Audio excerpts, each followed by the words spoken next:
Hi, it's Anne-Marie from Charmed Life Therapy, back with another little update. Although, I really almost didn't survive this morning, I must admit, when the news came through, because I nearly died of shock that Blake Lively's deposition had been deferred once again. I mean, goodness me, she was all revved up, she had the plan, she knew what she was doing, she was eager to get on with it, but hit a little roadblock there, didn't she? Good old Judge Lyman decided to kind of throw us a little bone, didn't he? May there be many more. So we've got good news finally, although it's not over. It's not ended with Jed Wallace yet, but it's very, very interesting times, isn't it? So Jed Wallace has had his motion to dismiss granted without prejudice. So that means she now has till 30th of July to come up with more evidence that ties him to the New York jurisdiction, or she has to sue him in Texas, which has its complication because she's already got that motion to dismiss in Texas. So she'd kind of, I guess, have to wait to see what the outcome of that is. And if it gets dismissed, it's getting awful complicated, isn't it? So we've kind of got to wait and see, which is why supposedly that she needed to defer her deposition, and there was this emergency meeting, wasn't there? And now we have to wait till at least the 30th. But do we really think she's going to sit a deposition on the 30th? You know what I mean? This woman that's not afraid of anything. She's not daunted by anybody. She's ready to speak the truth. She's armed. She knows what she's about. I think I'd have gone ahead anyway if I thought the truth was on my side. If I thought I knew... if I was speaking from my truth and not constructing something as I went along, I think I would just get on. And because I want it over with. I wouldn't want it hanging over me. I wouldn't want it hanging over my family. But that's not the case here, is it? But yeah, it was a relief, wasn't it? Because it was like I said the other day, people were getting increasingly tired, I think, and dispirited. So he gets to have his motion to dismiss himself from Blake's case in New York quashed for the time being. Because basically she couldn't tie him to the New York jurisdiction. And the thing was, Jed Wallace was always problematic because she screwed up when she put him in that CRD when she filed it in that first, as it was done too fast. It wasn't well composed. It wasn't well thought out. It was well thought out from the point of view that it would make sure that Baldoni couldn't countersue her. But it wasn't very well thought out in the terms of the details, really, and Jed Wallace especially, because it kind of lumped him in with the SA claim. So kind of he had to take action. And she never really meant to sue him. When she filed her lawsuit, he wasn't in that first version. But then he countersued her because she'd caused him damages in Texas. So she had to bring him in to the New York lawsuit. But it was always going to be a tricky proposition. So the judge didn't buy any of the reasons that she came up with why, you couldn't just have it on information and belief. That's not good enough.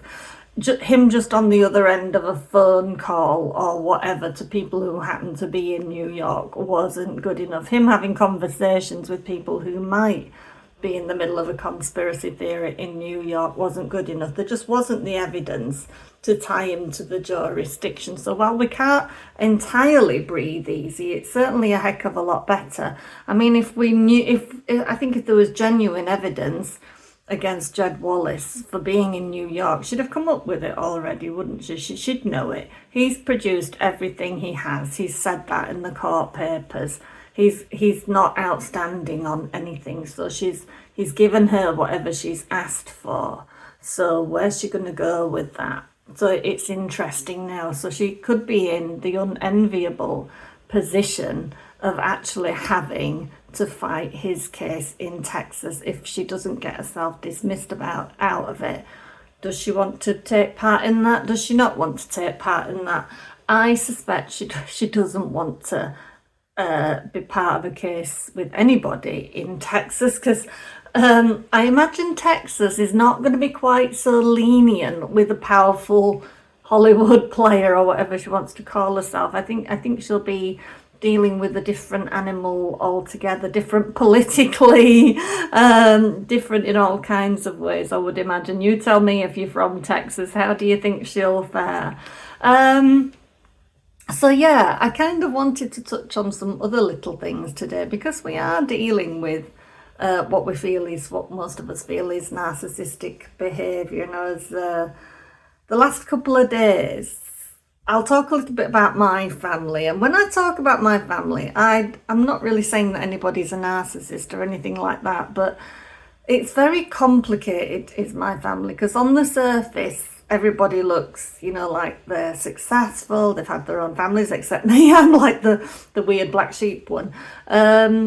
But you know what I mean? But nobody deals with anything emotionally, basically. And I'm a very emotional person, and I want to have real conversations. And I got school phobia at 12 years old and ended up coming out of school, and nobody other than my mum had conversations with me about it. It just wasn't talked about.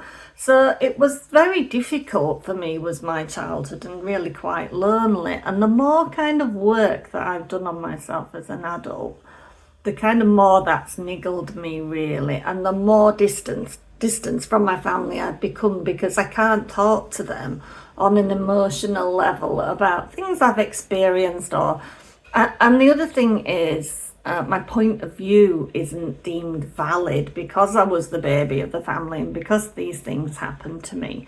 So whenever I kind of don't really interject with my family, and whenever it comes to me, it kind of raises things in my body. I feel it energetically, So while we're on the subject of kind of how it can feel about being on the other side of gaslighting, I was just going to give you a bit of my own personal experience, because it's like, even reading that Jed Wallace decision from the court, I think I read that and thought, it's so tough for Justin Baldoni, because he must even feel like the law is gaslighting him and the way the law is set up.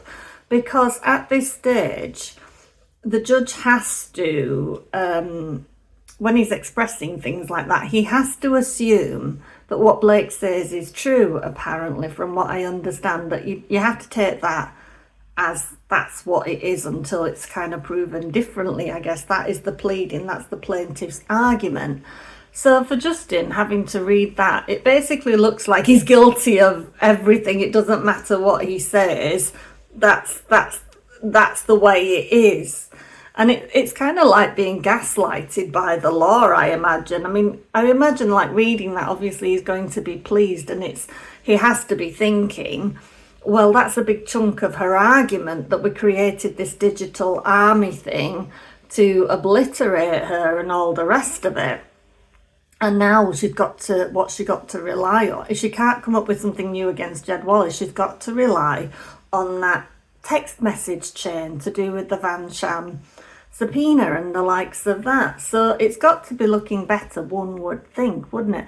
But then he's got to read that, or maybe he doesn't read it. He might be being smarter than that and just not taking part in it. But it's very hard to read, because it's like re-accusing him all over again, really, and saying that's the way it was, and saying that he admitted to knowing that Blake had problems with them back in, what was it? Was it May of 23? I think it was May of 23. No, it must have been May of 24, I think.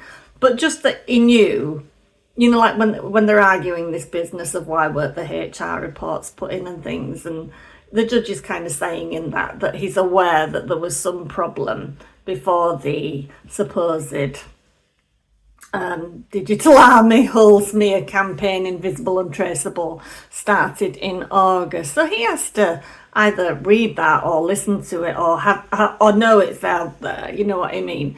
And it is like being gaslighted, and that's kind of how I can feel with my family, because it literally doesn't matter what my opinion is, what my feelings are. I'm always told I'm wrong, because I don't toe the party line. And I was having a conversation with my brother. My dad had had a fall a little while ago, and I don't speak to my dad. I haven't ever really been able to have a relationship with my dad. Again, he's very emotionally disconnected. Mum and dad did not have a good marriage and all the rest of it. And I was the baby, and I was there for most of it. You know what I mean? Everybody else got out. I was kind of in the thick of it, and I, ended up being mum's de facto partner in some ways. So it's different for me than it is for all of them, and nobody takes that on board. So my brother, he's trying to regale me with all of these things, and from time to time he's tried to tell me that my dad cares about me, and in some weird kind of way he does, but not in any meaningful way. He wouldn't pick up a phone or a text message or drop a card or remember your birthday or make an effort or anything like that. So to me that's nonsense, saying somebody cares about you when they can't do like a little, not even a small gesture. It would have to come from me. So anyway, it messaged again, and like I say, I get this full body visceral response, which kind of tells you, if it was coming from my mind, you might think, oh, is it me, is it that? But when it's coming from your body and you feel like fight and flight, I think you've got to say, this isn't right, you know what I mean? And I think a lot of you out there will be able to kind of gel with that. So yeah, he was telling me, no, I think he'll outlive me and all the rest of it. And the thing is, when I try to communicate on their level, I feel like I'm being passive aggressive because it doesn't feel authentic to me. So anyway, we got into it, and I don't know, it just transpired into something else, and it's my hurt that comes out, and I kind of think, I love you, I'm glad you're all okay, but I don't really want you to communicate with me, because it's just so difficult for me, because I'm just not validated as a person. So anyway, I tried to put a couple of points across, and this particular brother, he always plays devil's advocate, so he always comes down on my dad's side, and I found that really difficult, because when my mum was dying, she asked me to do certain things to do with her last wishes, and certain things to do with her last wishes have never been carried out, which kind of bothers me. And it bothers me that nobody kind of will talk about it or have a discussion or wants to admit it. And everybody's there kind of catering to my dad's needs and wishes and all of this, and you get nothing out of it, you know what I mean? So this was going backwards and forwards, and I was trying to get him to finally see, my feelings about it and my experience of my childhood, and it's just like, no, you're wrong. And nothing that I can say or you can say will change that or be helpful. That's the response that I got. So that, and then he tried to tell me that he always treats everybody or any conversation being fair and open-minded. And I thought, huh? And I thought, this is exactly like the kind of Blake Lively thing, isn't it? It's like, no, whatever you say, whatever you feel is not right. Your version of events is not valid. And I was trying to get him to see that within a family, we've all, especially a family of 6 children, like where the youngest to the oldest, there's 11 years age difference, that every child in that family has had a very different experience. There were times when my dad wasn't working and there wasn't any money. There was times we had to have 4 lodgers in the house. There were all kinds of times when my 18-year-old sister got pregnant and didn't tell anybody. There was all sorts of things went on, and all of us, our parents were a different age when that was going on. We were getting them at a different point in their own development, and I kind of think I had it worse because I was the 6th one along, and everybody was pretty knackered by then, you know what I mean? I kind of dealt with everything myself. And like I said, had this really toxic relationship with my father. And so when your brother is saying, oh, I'm really fair, I'm really open-minded, and I'll take anybody's point of view on board, and then says, no, you're wrong. And also, one of the things that he said was for me to be careful about whose opinion I listened to. And I thought, wow. I don't want to call him a narcissist, but that is certainly gaslighting. And just out of interest, just to soothe my curiosity, because we had said this about him for years, my mum. I mean, he's dearly loved brother and son, but he had kind of got insufferable where you couldn't talk to him, especially if he'd had a drink. You just could not. It was all his way, all his opinion, and he would just get louder. You know, people that do that, like how Blake just gets more and more wordy and you just get exhausted by the sheer word volume. So it was like that. So it was like, so yeah, out of interest, I Googled how would you term it when somebody always insists on playing the devil's advocate? That when you try to have a conversation about emotions, no matter who it's to do with, they will always turn it to the other point of view. And their opinion would be, oh, well, I'm trying to just give both sides of the perspective.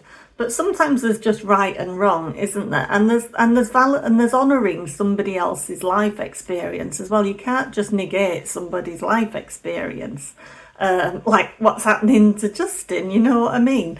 So I Googled it, and it basically did say that it's textbook gaslighting. It didn't call it narcissism, it called it textbook gaslighting. And I kind of breathed a sigh of relief, because I wouldn't have liked to put that word on my brother, but it is like absolutely how it makes you feel, because it's like saying that you're mentally incapable of understanding your own life, basically, that you're wrong.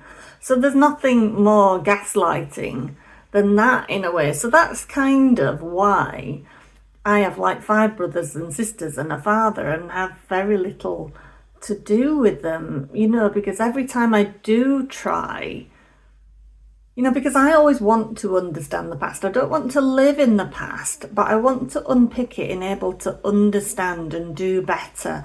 Well, you know, pretty much like Justin has said, you know, like how he has been they've used every podcast that he did, his books, every interview, they cherry picked those bits, didn't they, that made him look terrible.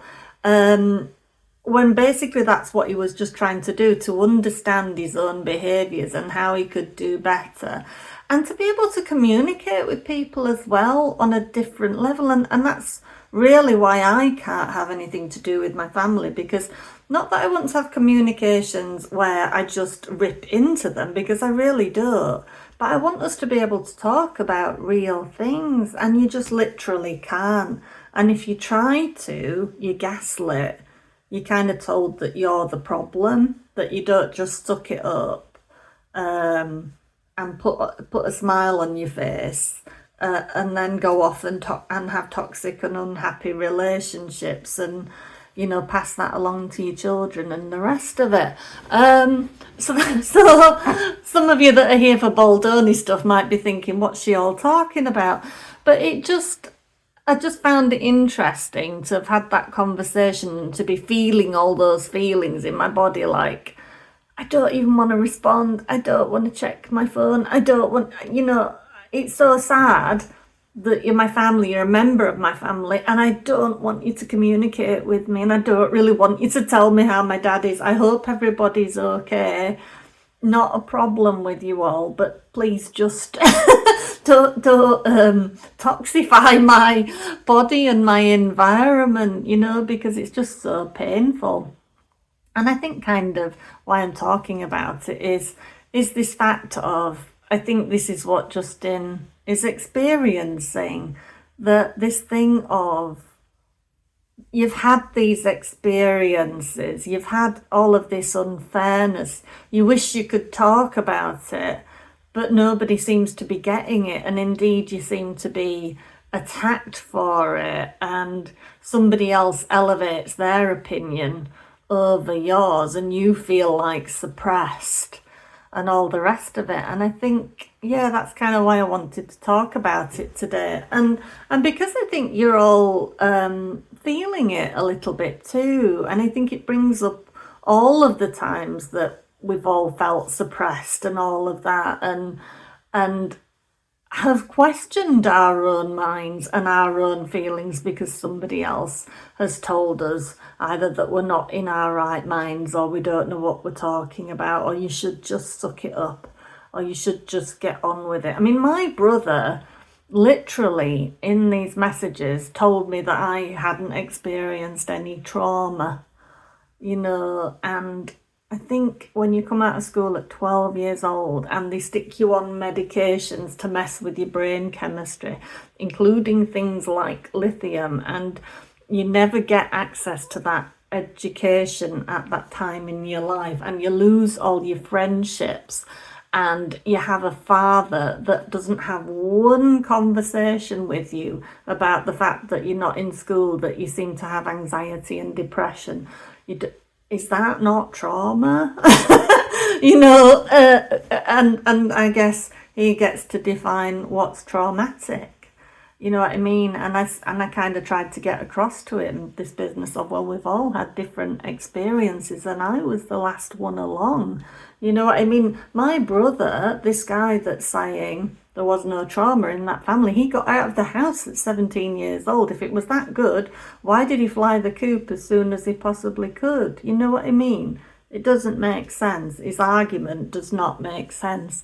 And there's so much I could tell you that I won't about what went on in the family amongst each individual member, and how we all felt we had to fail in order to be noticed. But none of them would recognize that. They would not recognize me saying that. They wouldn't say, I don't get, they would just say, I don't get what you're on about. I don't know what you're talking about. Yet I could point out for each one of them in ways in which they'd failed in order to get prioritized.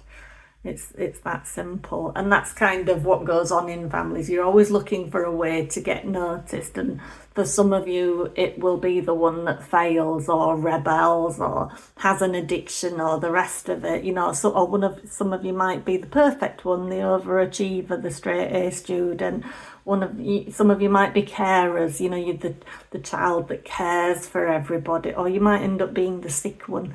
We're all looking for ways to get that attention and to belong and all the rest of it. But I think they just think I'm some weird, spooky, half crazy, whatever. So it's like, how can you be around your family when they're not interested in knowing who you are? So that's kind of what I deal with. So it is like every time I am in touch with my family, it is like a form of gaslighting, because in order to be accepted by them, I would have to not be me. I would have to be this damaged creature that they want me to be, that doesn't say boo to a goose, that doesn't have an opinion. So I guess maybe that's why I really identify with Justin and with what he's going through. So what's going on otherwise in Baldoni land? There's been a motion to quash, hasn't there, by one of the YouTube content creators that's been filed in the Lively Baldoni lawsuit, but it's been done anonymously. As far as I know, we don't know which channel yet and which creator, and the judge is basically saying, well, I can't deal with this until you can't be anonymous. It's like impossible for me to do it when you won't say who you are. It's like matter of public interest, I guess, or something. So that's kind of interesting. You'll have to let me know if you've heard anything about who that is.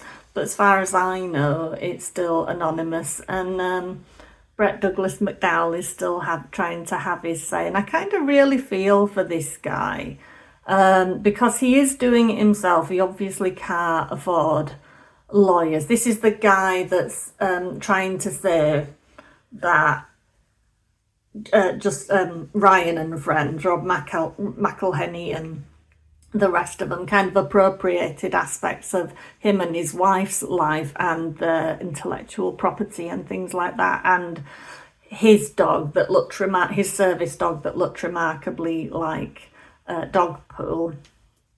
And even Nice Pool, actually, when you looked at aspects of Brett Douglas McDowell's identity, looks very much like Nice Pool.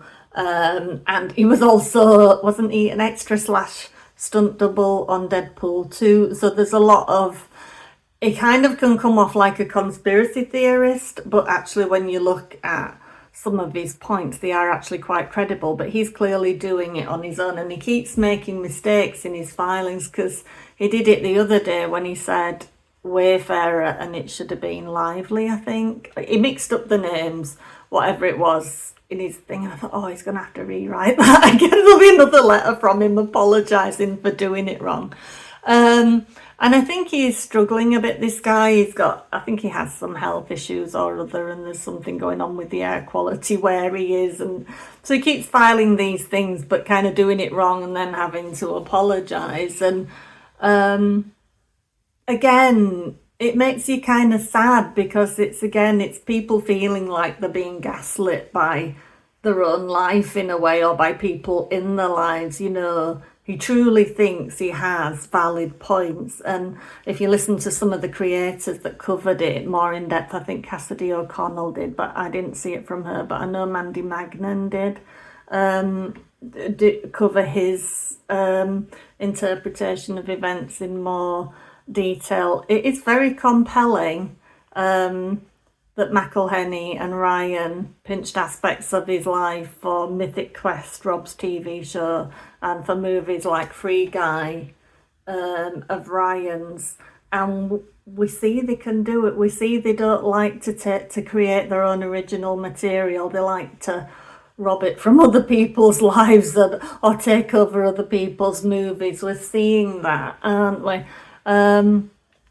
So yeah, that had gone ahead too. So as far as I know, other than that, we're kind of just in a bit more of a holding pattern again. Now the deposition hasn't gone ahead, although I must admit I kind of was ready for a little breather, having this little boost of Jed Wallace getting a reprieve. I think that's really helped us all, hasn't it? So now we get to just hang fire, and she gets to sweat a bit now to see if she can come up with something else that will tie Jed Wallace to New York. But it's interesting, isn't it? Without Jed Wallace, just how much is there left of her case? It's like, if the Van Zandt argument goes the way that most people feel it should, then those text messages shouldn't be in play because they've been illegally obtained. And if that goes away, then it's kind of interesting times. So yeah, so this is no small thing that's happened, basically, and we should all be rallied by it a little bit. We should all feel a little bit better. Yeah, but that's kind of my perspective for the day. You let me know your own thoughts, or if you feel like you've been gaslit by people that you really do love and care for and want to have a relationship with, you drop your comments below. I always like hearing from you, and please do hit that like and subscribe and share if you can.